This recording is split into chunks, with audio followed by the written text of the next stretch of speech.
Bonjour Morin Picard. Bonjour. Vous êtes journaliste, correspondant à New York, notamment pour Le Figaro et Le Soir de Bruxelles. Alors votre dernier livre, Ils ont tué Monsieur H, aux éditions du Seuil, est sous-titré Congo 1961, le complot des mercenaires français contre l'ONU.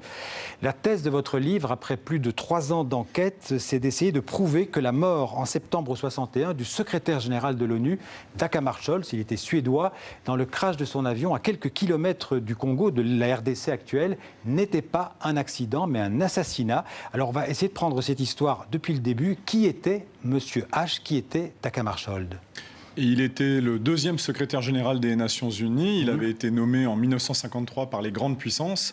Et l'Angleterre, la France, les États-Unis pensaient à l'époque avoir affaire à un petit fonctionnaire sans relief. Et c'est un homme de caractère.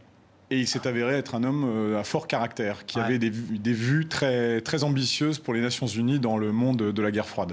Alors, que faisait Monsieur H dans cet avion, quelque part entre Kinshasa d'aujourd'hui et le Katanga, enfin la Zambie d'aujourd'hui, en septembre 61? Eh bien, c'est comme dans un film d'espionnage. Il a un rendez-vous nocturne avec le président d'une province sécessionniste du Congo, le Katanga. Il a rendez-vous avec lui dans un petit aéroport de Brousse, du côté rhodésien. Moïse Tshombe. Moïse Tshombe, qui l'attend dans ce petit aéroport de Ndola, où Monsieur H doit atterrir aux alentours de minuit avec son quadrimoteur. Et le quadrimoteur passe au-dessus de la piste. Tout le monde le voit, il s'éloigne vers les collines à l'ouest de Ndola et il disparaît corps et âme. On voit les images de l'époque, là. Alors, vous avez prononcé un mot très important, c'est Katanga. Il faut rappeler que le Katanga, c'est une province, à l'époque, du sud-est, enfin, jusqu'aux années 60, jusqu'en 1960, du sud-est du Congo. Le Katanga a fait sécession quelques jours après l'indépendance du Congo en 1960, et c'est une région d'une richesse incroyable. C'est peut-être ça, d'ailleurs, qui explique, qui est au cœur de ce thriller que vous écrivez. C'est la richesse du Katanga. Tout à fait. Il y a de très forts intérêts miniers. Des entreprises anglo-belgo-sud-africaines sont présentes dans cette incroyable région forte ressources géologiques. On peut dire qu'il y a de l'uranium, il y a du cobalt, il y a du cuivre, il y a du manganèse, il y a tout. Il y a le cobalt, l'uranium de Hiroshima a été creusé dans cette province du Congo. Et l'ONU essaye de faire tampon entre les intérêts industriels qui favorisent la sécession et le nouveau gouvernement congolais qui, bien sûr, veut récupérer le Katanga dans le sein du nouveau Congo indépendant. Parce qu'on peut dire que la sécession du Katanga, elle a été orchestrée par les grandes puissances occidentales pour conserver la mainmise sur ces richesses. Oui, parce que ces grandes puissances occidentales et ces entreprises minières ont peur que la nationalisation des usines favorise Moscou dans un contexte de guerre froide où, bien sûr, il est hors de question de laisser les Russes s'emparer de l'uranium du Katanga. Alors que l'objectif, justement, de Monsieur H, en faisant ce voyage en 61, c'est de réunifier le Congo.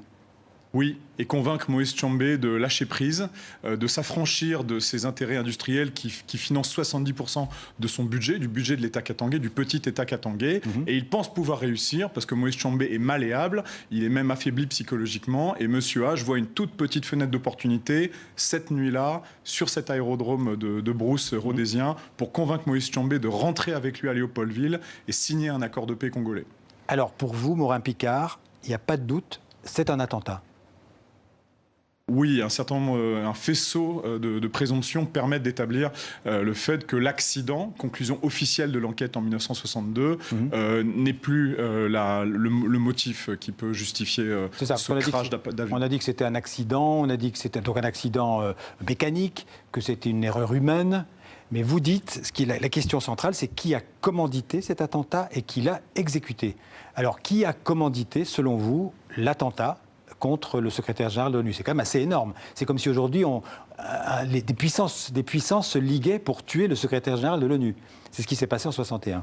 On peut subodorer que c'est ce qui s'est passé. 58 ans plus tard, on a des archives qui émergent au compte-gouttes, malgré un énorme magma d'archives non déclassifiées. On trouve des choses maintenant dans les archives belges, anglaises. On trouve des dirigeants occidentaux qui sont très hostiles à Dag Hammarskjöld et qui expriment cette hostilité dans certains télégrammes diplomatiques et qui disent qu'il faut faire quelque chose contre cet enquiquineur qui dirige les Nations Unies. Est-ce que vous pouvez être un petit peu plus précis? Quels sont ces dirigeants étrangers, occidentaux, qui veulent la peau de Dag Hammarskjöld?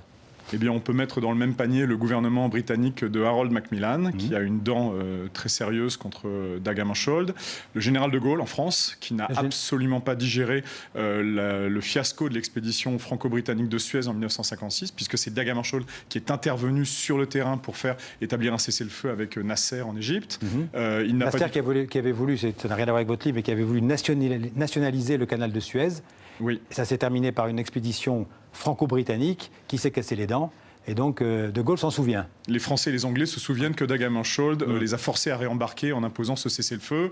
De Gaulle n'a pas du tout apprécié que Dag Hammarskjöld veuille saisir le Conseil de sécurité sur les problèmes de police en Algérie, ce qu'on n'appelle pas encore la guerre d'Algérie. Et puis il y a eu la crise de Bizerte, 2 mois avant la mort de Hammarskjöld, où Hammarskjöld, encore une fois, est allé en Tunisie sur le terrain et s'est fait physiquement secouer par les parachutistes français. Donc Hammarskjöld essayait de maintenir une sorte d'équilibre entre l'Est et l'Ouest, entre les pays communistes et les pays occidentaux. C'est ça que les pays occidentaux n'ont pas supporté. C'est même plus que ça. Ils pensent que l'ONU est une troisième voie dans un contexte de décolonisation où l'ONU, les Nations Unies, les nouveaux casques bleus qui viennent d'être inventés littéralement, vont pouvoir faire tampon et éviter que chaque bloc de l'Est et de l'Ouest puisse récupérer des proies comme le Congo avec ses fabuleuses richesses minières. Des casques bleus qui se battent d'ailleurs sur le terrain beaucoup plus qu'aujourd'hui. Ils sont vraiment au combat, ils se battent contre les mercenaires qui entourent le gouvernement katangais sécessionniste. C'est ça, et il y a une petite poignée de mercenaires français, des soldats d'élite débarqués d'Algérie et qui ont dressé,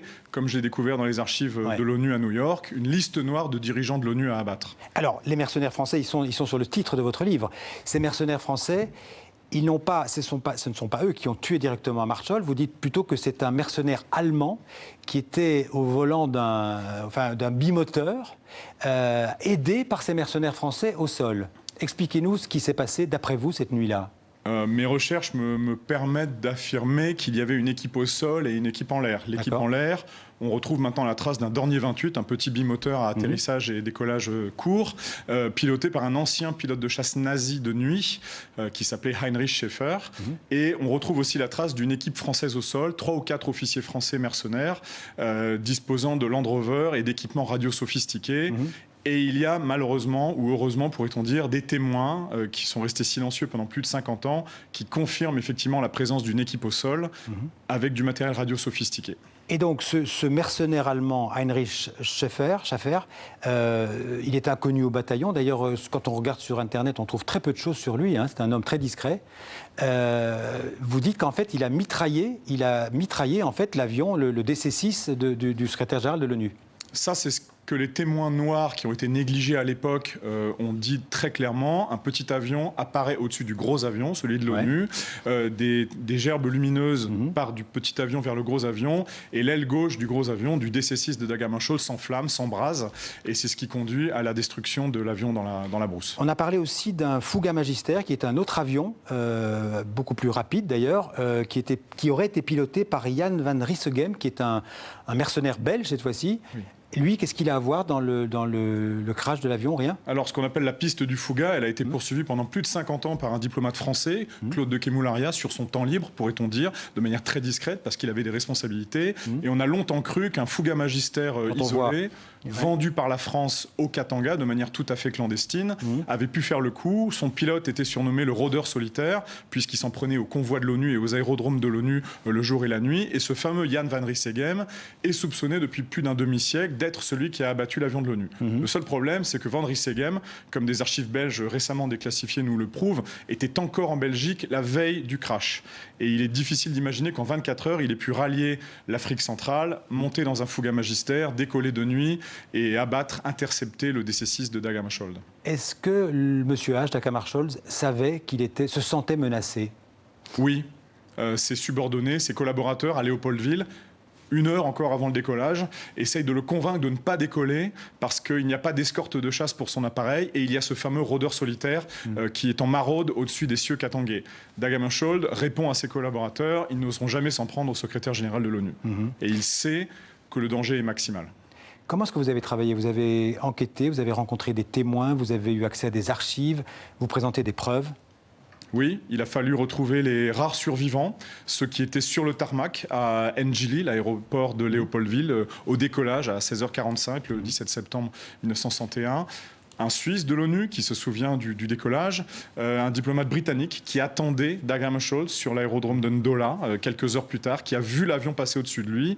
Et c'est le recoupement de tous ces témoignages avec des charbonniers noirs qui étaient dans la forêt, qui ont vu l'avion leur tomber dessus littéralement, qui permet d'infirmer certaines théories, notamment celle du Fouga, très peu probable, de Jan van Rieseegem, très peu probable, et qui a permis de retrouver aussi la piste d'un avion fantôme et de ce pilote Ce fameux Dornier. Ce fameux Dornier 28 dont personne n'avait entendu parler. J'imagine que vous n'avez pas vraiment été aidé par les autorités britanniques, françaises, belges. Il y a une véritable omerta, une loi du silence dans les capitales occidentales. Ça fait maintenant plus de 3 ans qu'un juge tanzanien aux Nations Unies essaye d'obtenir la complète déclassification, la transparence parfaite des archives à Londres, à Paris, à Bruxelles, à Pretoria et aussi à Washington. Et il se heurte à d'énormes difficultés face aux diplomaties occidentales qui déclassifient au compte-gouttes. Ouais. Mais on va bientôt en savoir un petit peu plus. Alors justement, parce qu'il y a cette enquête, en fait, ça fait 58 ans, j'ai l'impression que l'ONU enquête, des enquêtes qui chaque fois n'aboutissent pas. Le nouveau secrétaire général de l'ONU, Guterres, donc va recevoir un rapport, je crois, dans quelques semaines. Qu'est-ce qu'on peut en attendre ? Beaucoup et pas grand-chose. Le problème de l'ONU, c'est qu'ils sont dépendants de la coopération des États membres des Nations Unies. Paris, Pretoria, toutes ces capitales donnent ce qu'ils veulent bien donner. Jusqu'à présent, la pêche a été très maigre.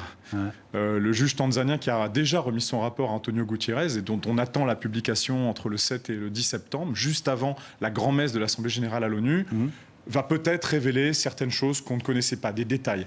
Mais de là à connaître le poteau rose, le cœur du problème, savoir qui a commandité, qui étaient les exécutants, ce sont plutôt des chercheurs indépendants qui vont peut-être pouvoir aboutir. Après cette enquête que vous avez menée pendant 3 ans, est-ce que vous avez été entendu, par exemple, par les experts de l'ONU ? Oui. Les conclusions présentées dans le livre devraient être incorporées au rapport des Nations Unies le mois prochain. Vous le dites au début de votre livre, on peut dire que le crime était presque parfait. Oui, puisque 58 ans plus tard, on cherche toujours. Et des gens extrêmement hostiles continuent à dire que ce ne sont que des élucubrations d'amateurs de théorie du complot et que quand un avion s'écrase dans la brousse en Afrique, c'est ni le premier ni le dernier, surtout en 1961, quand les boîtes noires n'existaient pas, quand les pilotes étaient fatigués, quand vous aviez des avions à hélice avec des défaillances. Mais ce n'était pas le cas.